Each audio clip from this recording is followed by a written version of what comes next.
Buenos días, estamos hoy, 20 de octubre de 1950, con el célebre psicólogo y neuropsicólogo Donald Hebb, mejor conocido como el padre de la biopsicología.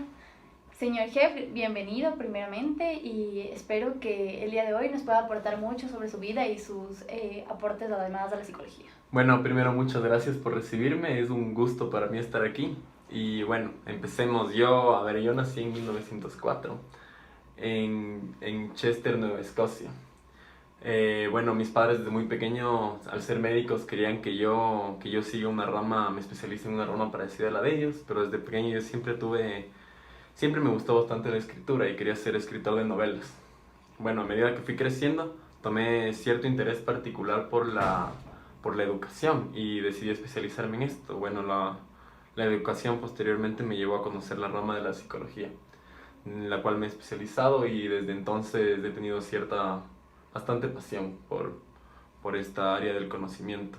Y bueno, después hablando de mis estudios, yo cursé estudios en las universidades de Dalhousie y McGill, donde me, donde me especialicé y obtuve títulos de neuropsicólogo y también de educador en psicología.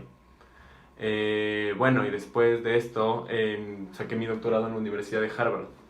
Este trataba sobre los efectos que se producen en las ratas en la percepción del tamaño y el brillo. Y bueno, eso te puedo contar sobre mí. Bueno, ahora que terminamos con sus datos generales, realmente uno de los conceptos que más nos han pedido que usted nos explique y nos ayude es la inteligencia. ¿Cómo usted formula la inteligencia? Sabemos que es un aporte sumamente importante y muy codiciado en el ámbito de la psicología, así que ¿qué puede decirnos sobre esto? Bueno, qué buena pregunta. La inteligencia es un concepto muy difícil de definir y ha sido así durante muchos años. Y bueno, yo he llegado a la conclusión de que se puede definir más de la inteligencia como un concepto que parte mucho más de lo empírico. Esto quiere decir de la experiencia.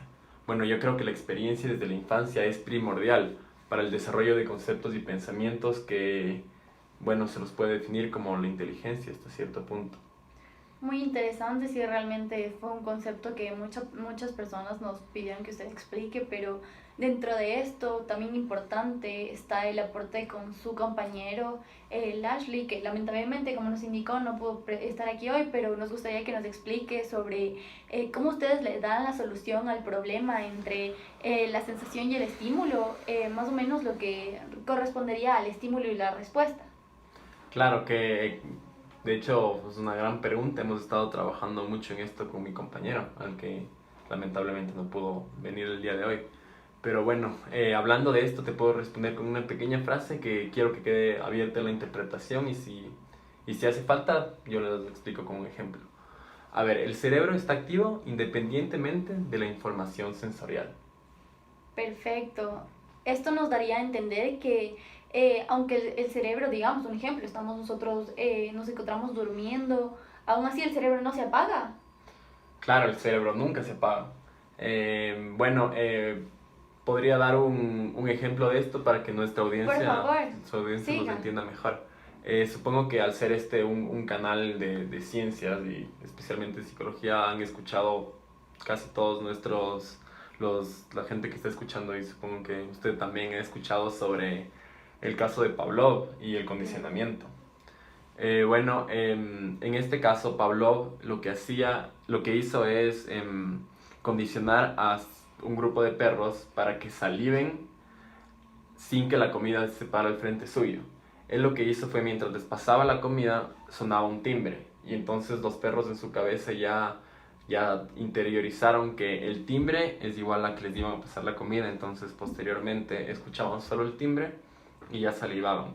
Bueno, este es un ejemplo perfecto de que el cerebro está activo independientemente de la información sensorial, de todo el entorno y de todo lo que ellos sienten, porque al no recibir la comida, de todas formas ya había un estímulo, una respuesta de los perros en este Bastante caso. interesante y bastante evidente el ejemplo de cómo se relaciona y cómo se soluciona el problema entre el estímulo y la respuesta.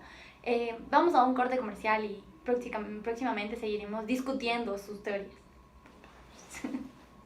A ver, ahora vamos a hablarles de la teoría del ensamblaje celular, o también conocida como ley de Hebb. Para entender esta teoría es importante tener claros estos cuatro conceptos, que son sinapsis, conexiones sinápticas, tiempo y espacio, y por último, redes neurales. Bueno, hablemos primero de la sinapsis. A este proceso de pasar información entre neuronas se le conoce como sinapsis. Y cuando existen estas conexiones entre bastantes y bastantes, ahí se pueden ver las conexiones sinápticas. Ya. Cuando se realizan estas conexiones sinápticas en el mismo espacio y tiempo, se forman las redes neurales. Las redes neurales son el conjunto de neuronas que intercambian información al mismo espacio y tiempo, dando paso a la teoría del ensamblaje celular. Ya.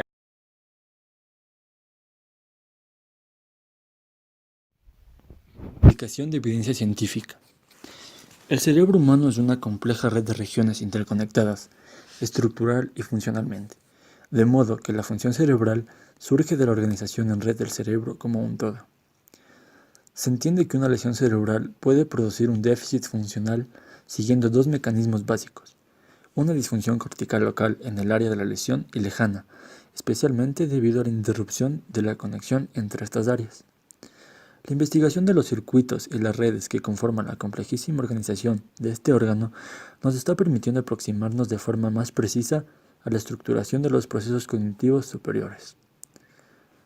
La aplicación en diversas enfermedades neurológicas, hasta el punto de que actualmente se conoce que los déficits asociados a trastornos como las enfermedades de Alzheimer, la esclerosis múltiple, el daño cerebral traumático, la esquizofrenia, la depresión, el autismo y entre otros, se acompañan de alteraciones en la conectividad cerebral. Por ejemplo, en el Alzheimer se observa una disminución en la densidad de las espinas dendríticas de las células piramidales corticales y cambios estructurales en los circuitos inhibitorios.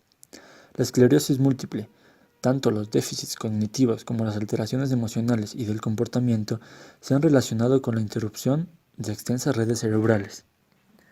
Por parte de la esquizofrenia es donde subyace una alteración de la conexión funcional entre las distintas regiones cerebrales. En los trastornos del espectro autista también se ha descrito una sincronización alterada en diferentes redes cerebrales, pero en el DST también comporta una interrupción en las redes neuronales, lo que produce importantes trastornos cognitivos y alteraciones del comportamiento, de modo que el daño axonal que produce afecta a los tractos de la sustancia blanca, que conecta los nodos de las redes cerebrales altamente distribuidas. Aquí, la red cerebral presenta una importante ventaja, ya que concede al cerebro las características de ser plástico y cambiante. Aquí Hebb planteó en más de medio siglo que las conexiones neuronales corticales pueden ser remodeladas por nuestras experiencias. Desde entonces, la plasticidad en la corteza cerebral se ha estudiado en profundidad, tanto en el aprendizaje como en respuesta a las lesiones cerebrales. La reorganización de la misma posibilitaría la recuperación funcional del cerebro. Por tanto, el fenómeno de la plasticidad cerebral es una característica que, unido a la organización en red y la conectividad, permite que se pongan en marcha los cambios adecuados que llevan al sistema a una reparación después de algún tipo de daño. Tenemos en las lesiones cerebrales la plasticidad, que se expresa de formas diversas, desde modificaciones funcionales de estructuras ya existentes hasta la formación por crecimiento y proliferación de nuevas estructuras y neuronas. El cerebro básicamente busca sus propias vías de reparación, iniciando una cascada de eventos regenerativos mediante la creación de sinapsis en zonas perilesionales y de neurogénesis a partir de la zona subgranular del giro dentado y el área subventricular. Las células producidas en los nichos neurogénicos son capaces de migrar hacia el tejido lesionado, guiadas por la presencia de determinadas proteínas y factores quimiotácticos. Desde el inicio de la lesión cerebral se desencadenan mecanismos de plasticidad que permiten cierta reparación y recuperación espontánea, que tiene un límite siendo más evidente en los primeros 3 a 6 meses después del daño. Son las terapias cognitivas y las del comportamiento que se han propuesto como una de las posibilidades intervenciones no farmacológicas capaces de potenciar la recuperación. También la remodelación asociada a la recuperación afecta a la sustancia blanca. Es más adecuado considerar los cambios que se verifican a la interacción entre diferentes áreas del cerebro y no solo las modificaciones locales en los patrones de actividad funcional. El funcionamiento del cerebro, en términos de redes neuronales, ayuda a entender mejor la relación existente entre la plasticidad observable y los mecanismos de la recuperación. Ahora tenemos estudios con la magnetoencefalografía en pacientes con DCT en los que se observa un aumento de la conectividad cerebral tras la realización de un programa intensivo de la terapia cognitiva.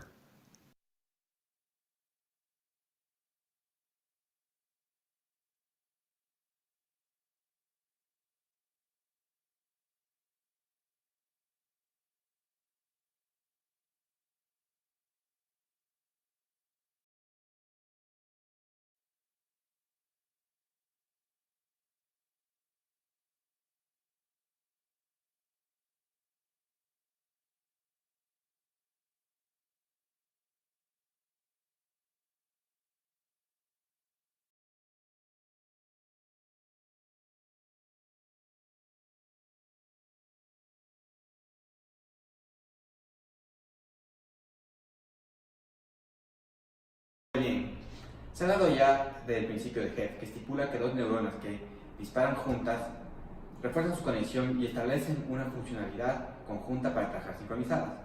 Tanto Laszlo como Hebb se ocuparon en buscar los mecanismos que regulan la memoria y el aprendizaje. En el caso de Laszlo, realizaba experimentos en ratas a las cuales les enseñaba comportamientos específicos y luego extirpaba partes del córtex para ver qué cambios se producían. En tanto Hebb, su área de exploración se veía dirigida hacia los principios del condicionamiento clásico y el condicionamiento operante. Esto se plasmó en su libro The Organization of Behavior, a Neuropsychological Theory, dando finalmente con su principio, pero sin dar áreas fisiológicas específicas del funcionamiento de la memoria o el aprendizaje. Tanto los aportes de Laszlo como los de Hebb ayudaron a crear una base teórica para la explicación de la memoria y el aprendizaje, pero sería serendipia lo que ayudaría a crear una teoría explicativa. Henry Molaison, un paciente al cual se le extirpó el hipocampo para tratar de curar su epilepsia, desarrolló tras esto una amnesia anterrógada. A partir de este punto, se asoció la memoria con el hipocampo. En base a esto, se crea una teoría explicativa llamada potenciación a largo plazo, que, en base a la plasticidad sináptica, intenta explicar el funcionamiento de la memoria. La potenciación a largo plazo funciona como una despolarización de la neurona postsináptica, debido a la estimulación sincrónica de dos o más neuronas en el hipocampo. Se basa en los principios de asociatividad y cooperatividad. Asociatividad significa que si hay una vía de estimulación débil, una vía de estimulación fuerte puede suplir por ambas, mientras que cooperatividad significa que varias vías de estimulación débiles pueden trabajar en conjunto para despolarizar la neurona postsináptica. Este proceso puede durar mucho tiempo en su acción y tiene tres fases: la potenciación a corto plazo, la potenciación a largo plazo temprana y la potenciación a largo plazo tardía. Sin embargo, como esto es ciencia y en la ciencia las teorías están hechas para ser puestas a prueba, Charles Ramson Gallistel y Louis Matzel, en su artículo de 2013 The Neuroscience of Learning, Beyond Hebb and Synapse, hacen una revisión bibliográfica de teorías que dicen que el principio de Hebb y la potenciación a largo plazo no son suficientes para explicar los procesos de memoria y aprendizaje, y se basan en la perspectiva del procesamiento de la información para hacerlo. De esta manera explican cómo los principios tradicionales de la PLP no son compatibles con la potenciación, la perspectiva del procesamiento de información, mientras que en la PLP el aprendizaje es una formación de asociaciones, un reacomodo, y la memoria, en cambio, un cambio en el comportamiento, la estructura ya acomodada. En la perspectiva del procesamiento de información, la memoria y el aprendizaje son dos procesos distintos en mecanismo y funcionamiento, donde el aprendizaje extrae la información útil de la experiencia y la memoria permite la readquisición de la información. Las perspectivas tradicionales de conocimiento clásico y conocimiento operante son antirrepresentacionales, es decir, niegan que se crean representaciones mentales de lo aprendido. La reacción aprendida es codependiente de la presencia del estímulo. En la perspectiva del procesamiento de la información, se toma lo aprendido como una representación de aspectos importantes del mundo experimentado, que no son solo recapitulaciones de los mentales. Se hace un cuadro comparativo de propiedades divergentes de la DLP con el aprendizaje asociativo. En las propiedades tenemos codificación, relación necesaria entre estímulo condicional y estímulo incondicional, forma de la manifestación output aprendido. cinética de inducción, función adquisitiva, persistencia y readquisición. En la codificación en la PLP no es explicada, es una propiedad emergente. En tanto, el aprendizaje asociativo depende de la codificación de intervalos temporales, estímulo, propiedades y relaciones de estímulo. La relación necesaria entre el estímulo y condicionado en la PLP es de tacha continuidad temporal, mientras que en el aprendizaje asociativo es contingente. La forma de manifestación aprendida en la PLP es recapitulativa, mientras que en el aprendizaje asociativo es anticipatoria. En la cinética de inducción, la expresión requiere segundos a minutos en la PLP, mientras que en el aprendizaje asociativo es inmediato, menos de un segundo después de la inducción. En la función adquisitiva necesita repetición en la PLP, mientras que en el aprendizaje asociativo se lo puede conseguir en el primer intento. La persistencia en la PLP dura de horas a semanas, mientras que en el aprendizaje asociativo puede durar de meses a años. En la readquisición no se facilita por adquisiciones previas en la PLP, mientras que en el aprendizaje asociativo sí se facilita por adquisiciones previas. Los autores prosiguen explicando los medios en la que la perspectiva de procesamiento de información se basan para entender la memoria de aprendizaje. Desde la perspectiva de procesamiento de información, se miden estos procesos como un modelo computacional y se debe comprender los aspectos del mundo, que los aspectos del mundo experimentado se representan en el cerebro. Dentro de estas perspectivas se usan diferentes herramientas de inferencia probabilística, como el teorema de Bayes, la función de verosimilitud, la marginalización, la representación de incertidumbre, el modelo de normalización y contingencia. Estos principios buscan explicar el funcionamiento neuronal. A partir de estos principios, los autores proceden a narrar distintas series de experimentos con ratas, donde mediante ejercicios de orientación y navegación se crean mapas mentales. En ellos, por ejemplo, se introducía a las ratas en cilindros negros, con un referente geográfico, una cartulina blanca pegada en una porción de la pared. Se comprobaba que incluso cegando a las ratas y cambiando la dirección del cilindro, las ratas eran capaces de orientarse en referencia a sus primeras impresiones. Esto se mediaba por la acción de las play cells del hipocampo y las grid cells de la corteza entorrinal. La importancia de las play cells en el proceso de la memoria reside en el hecho de que estas, junto con la capacidad de navegación, son el mecanismo por el cual se tejen diversos aspectos de la experiencia computada por los diferentes módulos específicos del problema que implica la neuroanatomía y la electrofisiología de la corteza. Es decir, que gracias al funcionamiento de las play cells junto con las grid cells se logran crear cambios en las estructuras neuronales que son lo que explicaría la creación de memorias. Dicho todo esto, es importante resaltar que Donald Hebb contribuyó de manera clave al desarrollo de la neuropsicología y que la regla de Hebb permitió el avance en áreas como la plasticidad cerebral o la memorización.